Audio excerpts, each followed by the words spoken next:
Selamat sejahtera, cikgu ucapkan kepada semua murid yang mengikuti pelajaran pada hari ini. Murid-murid sekalian, untuk hari ini kita akan melihat aspek yang memang kebiasaannya kita lihat sebagai aspek-aspek yang sangat penting dalam pembinaan ayat. Dalam pembinaan ayat, struktur ayat akan menjadi betul atau salah berdasarkan aspek-aspek ini, iaitu aspek ejaan, tanda baca, penggunaan kosakata, dan satu lagi aspek penting yang selalu cikgu beri penekanan adalah pengimbuhan. Untuk hari ini, kita hanya akan lihat tiga aspek ini. Melainkan pengimbuhan, kita hanya akan lihat penggunaan kosakata, tanda baca dan ejaan. Murid-murid sekalian, amat penting untuk anda menentukan betulnya ayat anda daripada sudut ejaan, tanda baca, penggunaan kosakata dan satu lagi aspek iaitu pengimbuhan,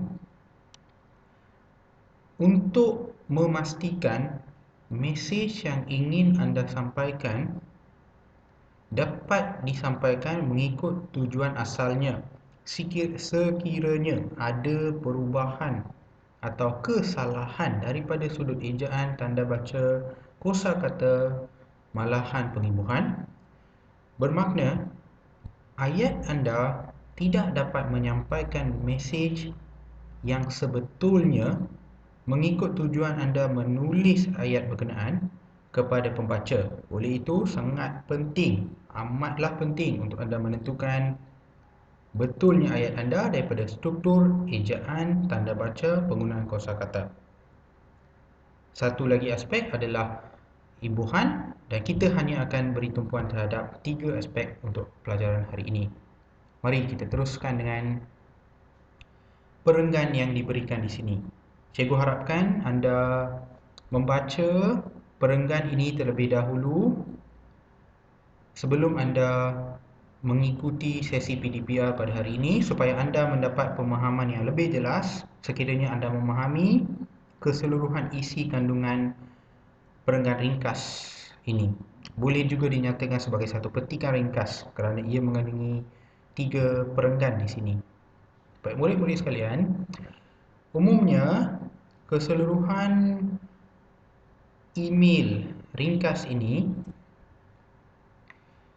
bertujuan untuk menyampaikan mesej kepada seseorang yang telah bercuti di negara Malaysia dan individu berkenaan telah pulang ke negara asalnya dan menghantar mesej untuk merakamkan ucapan terima kasih dan merakamkan perasaan gembiranya semasa bercuti di Malaysia. Itu adalah umumnya maklumat yang terkandung di sini. Dan untuk hari ini kita akan beri tumpuan yang lebih kepada aspek mengedit dan memurnikan ayat. Mari kita lihat satu persatu ayat yang diberikan di sini.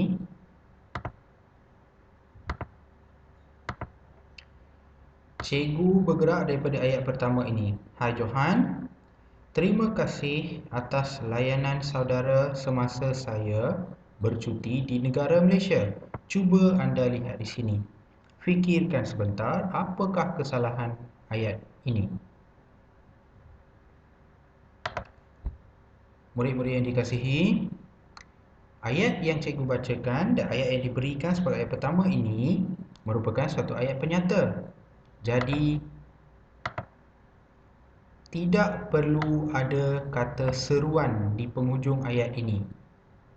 Kita hanya memerlukan titik untuk menamatkan ayat ini di penghujung ayat ini, kerana ianya merupakan satu ayat penyata. Kita teruskan bacaan.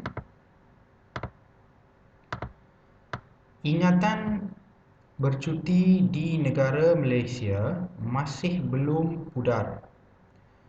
Melalui email ini, saya merakamkan ribuan terima kasih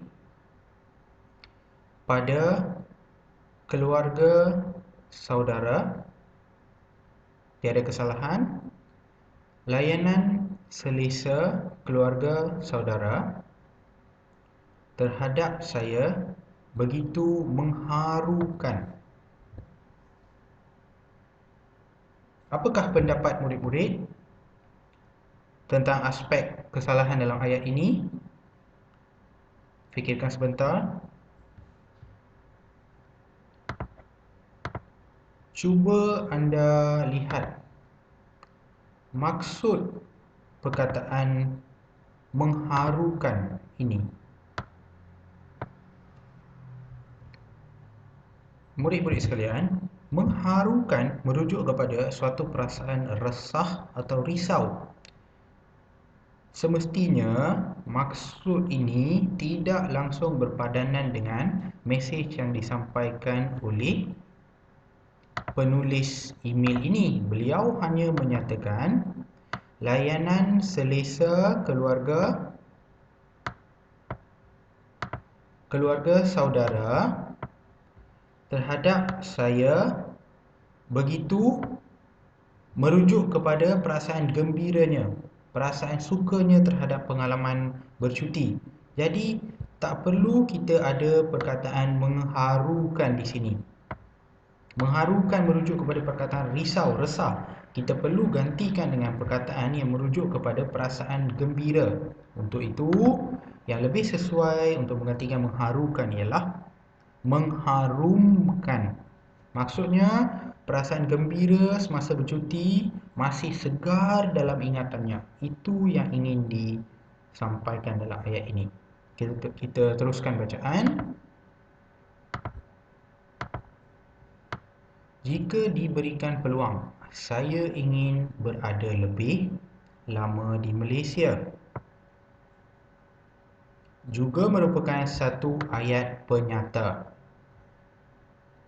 Bermakna, untuk ayat penyata, kita tidak memerlukan tanda soal. Sebaliknya, kita memerlukan tanda baca apa murid-murid? Ya, betul, kita memerlukan tanda titik di sini. Berikutnya pula, memang tidak dinafikan bahawa Malaysia sebuah negara yang aman dan damai. Para pelancong pasti bergembira apabila bercuti di sini kerana mereka tidak berasa rungsing berada di negara yang aman dan damai. Semasa cikgu membaca ayat ini, cikgu rasa anda telah pun kenal pasti. Apakah kesalahannya? Jika kurang pasti, cuba anda ulang, dengar kembali apa yang cikgu sebutkan.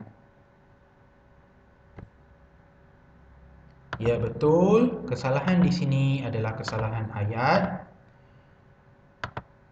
Perkataan ini salah daripada sudut ejaan, bukan runsing.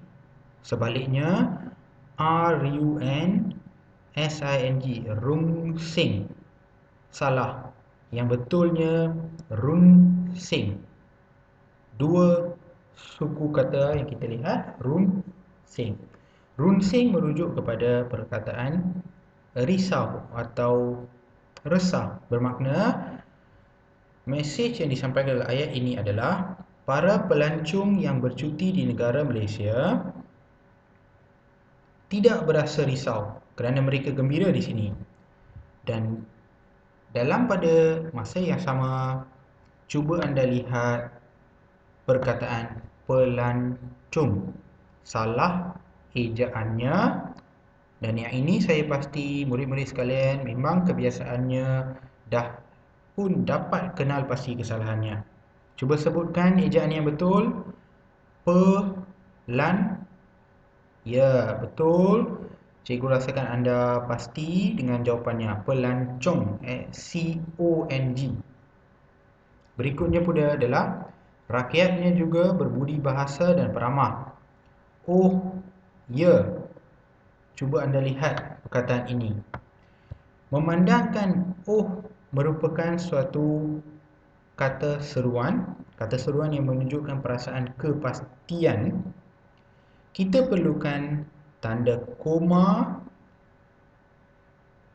dan seterusnya tanda seruan di sini, ataupun anda tinggalkan tanda koma untuk ya di sini dan letakkan tanda atau tambahkan tanda seruan untuk O supaya ayat ini betul daripada sudut penggunaan kata seruan. O, ya, ibu saya suka akan kain batik pemberian kamu. Merupakan ayat penyata, bermakna di sini kita perlukan tanda titik untuk melengkapkan ayat ini. Cikgu harapkan anda faham. Seterusnya, beliau memuji kehalusan kain batik yang dihasilkan oleh ibu kamu. Bercuti ke negara kamu menjadi kenangan manis untuk saya. Kesudahan email ini. Murid-murid sekalian, apa yang cikgu terangkan, cikgu harapkan anda faham dengan jelas, teliti setiap satu penerangan cikgu supaya anda mendapat pemahaman yang sejelas mungkin, dan kemudiannya anda lengkapkan latihan 4. Latihan 4 di dalam modul bahasa Melayu anda sebagai latihan untuk pelajaran PDPR kita untuk hari ini. Sebagai satu maklumat tambahan, cikgu ingin berikan sedikit penjelasan ringkas di sini. Untuk ayat oh ya, ibu saya suka akan kain batik pemberian kamu. Seperti mana yang cikgu nyatakan tadi, anda perlu edit tanda seruan di permulaan ayat dan edit dengan titik di penghujung ayat. Cuba anda fikirkan, ada tak cara lain untuk edit ayat ini? Seperti yang cikgu telah pun ajarkan untuk anda sebelum ini.